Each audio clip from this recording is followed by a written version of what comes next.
One Question is brought to you by Turnkey Search, a top industry search firm since 1996.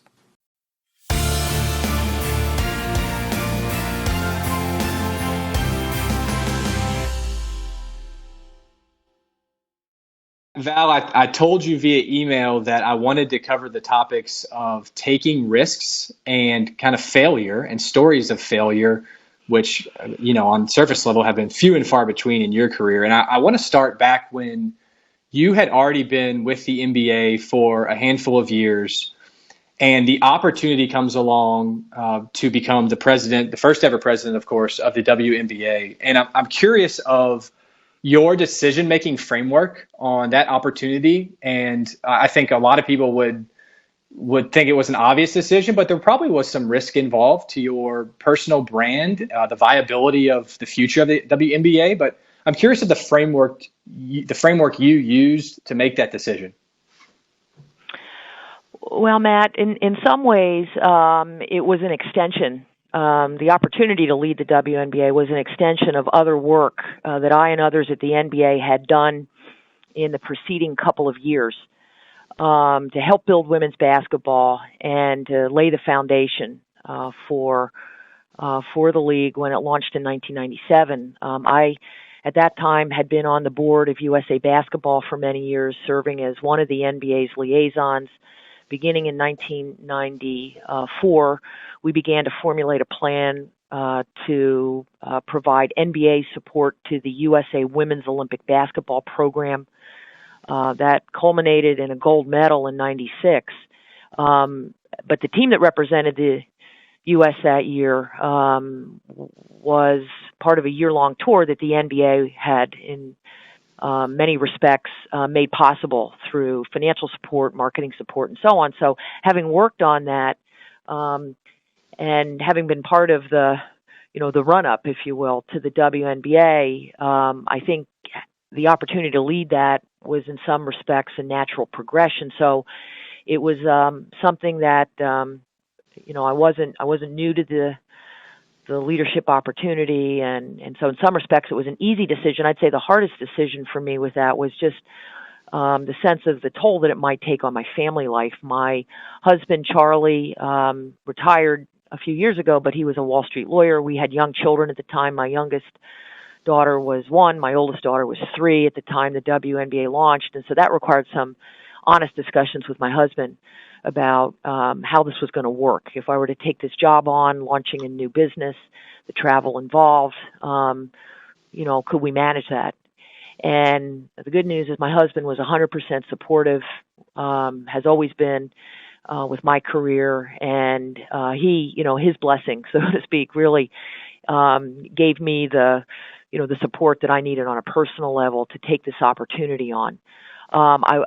We were so confident that the WNBA would do well that I don't think I or anybody else at the NBA saw it as a risky venture. We really thought it was the right time and place for women's pro basketball to relaunch, so to speak, with the NBA behind it, and we had great results in the early years, which kind of corroborated the assumption there. But it was a great experience to be part of, and, I continue to follow the league closely and know it will do great things in the decades to come. And how would you compare what you just described as kind of the natural transition of leading the league? How would you compare that dynamic of that decision in your professional life, and then fast forward, of course, a number of years when you became commissioner of the Big East? What were the corollaries there?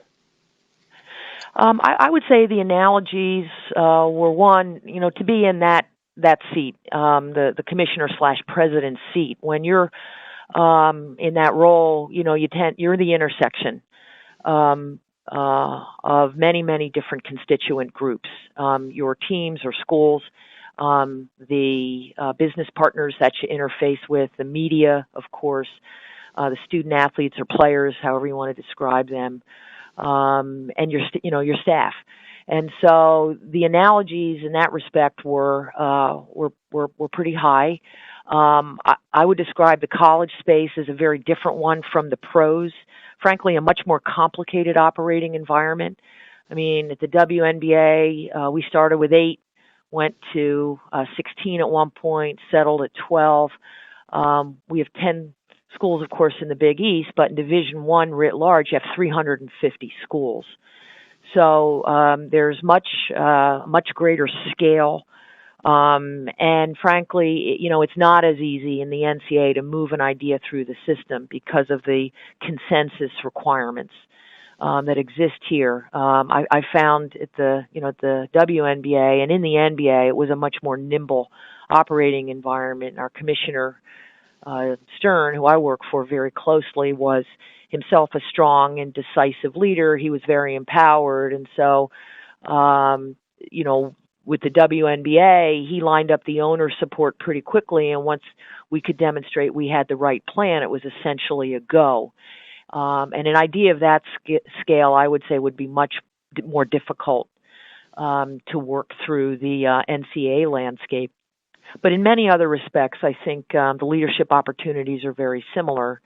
And it's been actually an honor, for me to have had the opportunity to have this kind of a job in both worlds. Can you point to a situation, professional situation, that you're comfortable sharing where you experienced a setback in trying to move, whether it was your early time with the NBA or your leadership stint with the WNBA or even recently with the Big East, where you've endured a setback of where you're trying to go and the methodology you kind of use within your team or even for yourself mentally on how you take that situation, take a setback and understand the benefits of what you've learned through the process and use that to your benefit going forward? Well, I think in the case of the WNBA, the setbacks really came after the league was launched and into the first couple of years. I mean, we got off to a great start in terms of fan support, visibility, positive media treatment. And as the league sort of settled in and the novelty wore off, I think the real challenges that confront all sports leagues, came our way. And that is solidifying your audience, holding on to your fans, growing your audience base, both in arena and on television. And, we had some very dark days there, when we, for example, folded teams. I would describe those as the toughest days that I experienced, in that organization. That's failure writ large, when a team just sort of doesn't make it and their ownership decides to shut it down. In some cases, we were able to relocate those teams, so that gave us a second chance. But in others, we weren't. And, I think those are just, in terms of coping, I think it's just a matter of understanding that in the pro space, those things happen. I mean, if you look at the history of all leagues, relocations and dissolutions are kind of part of the chronology of any sports league, and so it was with the WNBA. I think in the college space, our challenges launching the Big East were extraordinary because we were a new conference. We were coming online with an old name, but with a new infrastructure. It was left to our staff here in New York to rebuild what the old league had in terms of staff and office space and everything you need to run a business. And if I could do it over again, there's probably some things I would do differently in terms of how I approach things. But we were, kind of given a mandate in a short period of time to get this league up and running. And I just had to do my best with the staff I had and, of course, with great support from our schools to get that to happen. So there were things that we did in the first year here that we learned from. One example was our men's basketball schedule, which was in process when I took my job. Didn't turn out to be a perfect schedule if you ask our coaches. We had a brand new broadcast partner in Fox who had themselves never done a men's basketball schedule of this kind before. So the learning curve there was very much straight up. But the good news is after the first year, and what I would call considerable feedback from our schools, we took that to heart. We brought in new staff. We hired a software company, very skilled and known to me, that is in the business of helping leagues develop schedules. Fox learned a lot themselves about what our needs were in the college space in terms of how to space games and the like. And so our second year, we wrote a much better schedule for men's basketball, and that has continued to this day, but, wasn't easy the first go around. So I think, when you're not getting it right the first time, you hope it's not a major financial decision for one, and you just learn from it. You have to be, I think, pretty thick-skinned in this business because criticism will happen.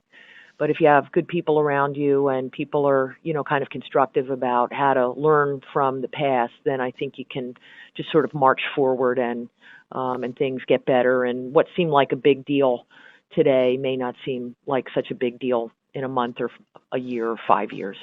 You mentioned your all's new broadcast partner at the time, which was Fox, and still is Fox, of course. And the TV media, whether it be linear or digital landscape, is quite interesting right now. And there are some leagues out there taking some risk. Conference USA, of course, is taking an interesting risk in where they're taking their content. And Pac-12 is doing something different, but equally potentially risky. So when we talk about risk in the industry right now, that's one that I'm pretty fascinated with. But I'd be remiss to not ask somebody with your amount of credentials in this industry the way you look at leadership, and I'm sure you have a developed philosophy on how you lead and why you lead. So what is that?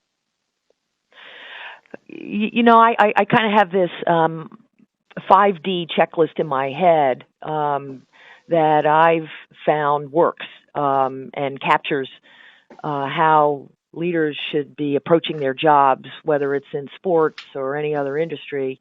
And they're these. The first is do. Leaders do. The second is delegate. And there's an important distinction to be made by when you do and when you delegate. The third is to decide, critical skill of any leader. The fourth is when to defer a decision, because sometimes the right decision is to not make a decision and to wait it out. And the fifth is what I call dividing up. And that speaks to how sometimes leaders have to understand when they should be dividing their governance responsibilities so that the key stakeholders in their spheres have a role in the process.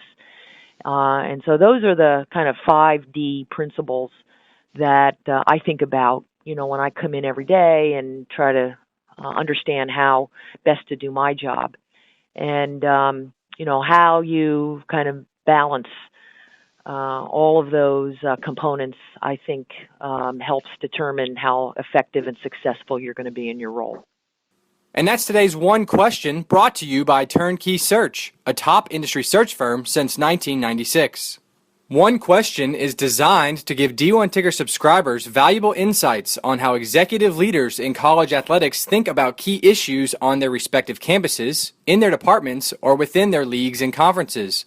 One Question is brought to you by Turnkey Search, a top industry search firm since 1996.